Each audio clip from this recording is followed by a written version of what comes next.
Moving on to Iran, President Trump is set to announce his decision regarding the Iran nuclear agreement later today.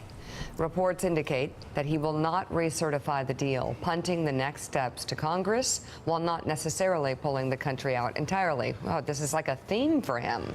It comes as the White House released the administration's new strategy towards Iran earlier this morning, which takes a very tough approach toward Iran's Revolutionary Guard, the IRGC. Here is Chief of Staff John Kelly yesterday about the president's plan for Iran.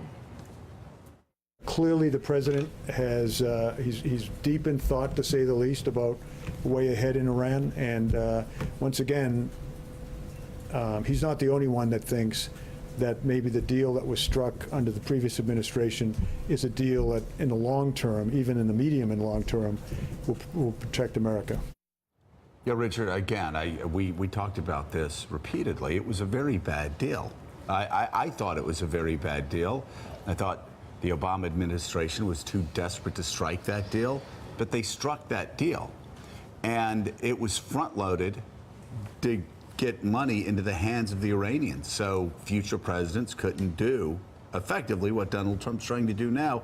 And people like me who even oppose the deal would say, why are you going to get out of the deal now that we've given them all the money and all the incentives were front-loaded?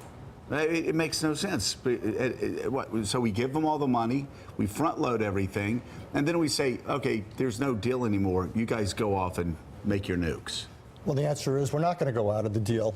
It's not just the fact that we gave them all the money. We don't need a second nuclear crisis this week. The inbox is plenty full already.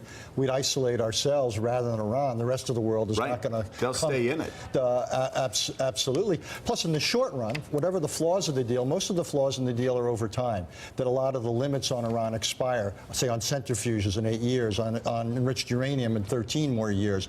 But for the near term, it parks the problem. We have real long-term problems. And what's so interesting about what the administration is going to announce today is it barely mentions the deal. After all this noise and all that, 95% of what they're talking about is everything else Iran is doing in the region. All the things that they're doing to destabilize the Middle East. For us to mention here that even in real time, the Obama administration was saying the Iranians are bad actors. This is not about stopping the Iranians from being bad actors. Right.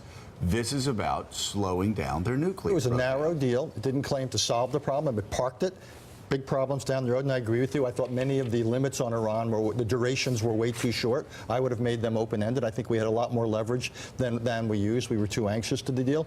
But also the deal was narrow. That's not a criticism. That's just an observation. All the arms control deals with the Soviets were always narrow. Well, exactly. No, I'm not criticizing. What I'm saying is, for the administration to come out and say, well, they're bad actors, so we need to go ahead and scrap the deal. No, at the time the deal was done, we understood this wasn't about them being bad actors. This was about limiting, slowing down a nuclear deal. Right, and I think what it is Donald Trump found it distasteful to certify that the Iranians are in compliance with the deal, even though awkwardly they happen to be. I have a question. It's the one thing they're doing where they're actually in compliance. National Security Advisor McMaster, Secretary of Defense Mattis, Secretary of State Tillerson, all have said we would not decertify this deal. Donald Trump, 11 months ago, was negotiating leases on Park Avenue. What does he know that they don't know after a collective 100 years in the military? Well, I think Richard brings up a good point, Jonathan.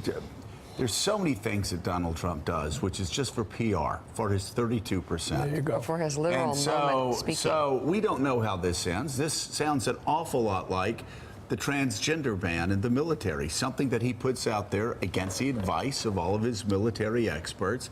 He's doing the same thing here, and we don't know where this ends up. This could be yet another PR play on Friday.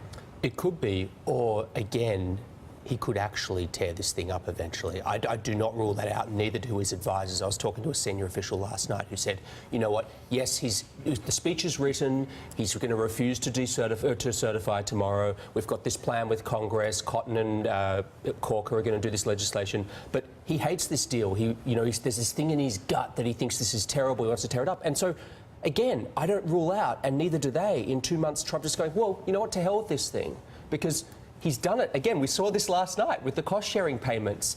I think he's probably going to do it with NAFTA. I think Chorus, the Korean trade deal, is heading on that trajectory. I think we're seeing a lot of these things coming up against Trump's gut instincts. You know, what's interesting, Richard, is during the campaign, I remember hearing Trump saying, well, it's a deal. We have the deal. We got to try to work around the deal. I mean, I actually heard him saying that during the campaign. And if you talk to all of his military people, and you talk to others, it makes no sense to tear up the deal, because like you said, we won't be isolating Iran. We will be isolating the United States. Look, exactly. But this is a pattern here. And we talked about it with healthcare. We talked about it with DACA. He got out of TPP, got out of the Paris Climate Agreement. You know, I think there's now a doctrine.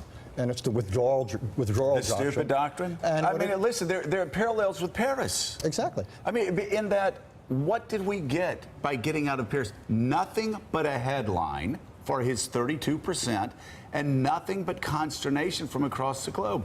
Those guidelines were voluntary. We didn't push back against environmentalism. We pushed back against our best chance to slow down China's carbon emissions, to slow down India's carbon emissions. Absolutely. We're hitting our goals. Exactly. And if we don't like our goals, we can change our goals under the Right. It ought to be the form of multilateralism But this administration this is loves. one area, though, that America's doing well on. Oh, absolutely. We have hit our goals. So why don't we use Paris as a chance to move other people our way? Because that would somehow suggest that climate change might be real, which is something that certain people don't want to admit. Well, therein lies the real problem. I was thinking, Jonathan, you alluded to it. If you take Paris, if you take the Iran Accord, if you take DACA, if you take TPP, if you take NAFTA, to a certain extent NAFTA, Donald Trump is trying to do the impossible. He's trying to erase history. He's trying to erase anything that mentions the name Barack Obama. He has an obsession with people like Barack Obama, who gets more headlines, who gets more appreciation in his mind than Donald Trump does. And he's trying to erase it. And there's so many themes you're hitting there. I also think it's more than that. I also think that he can't.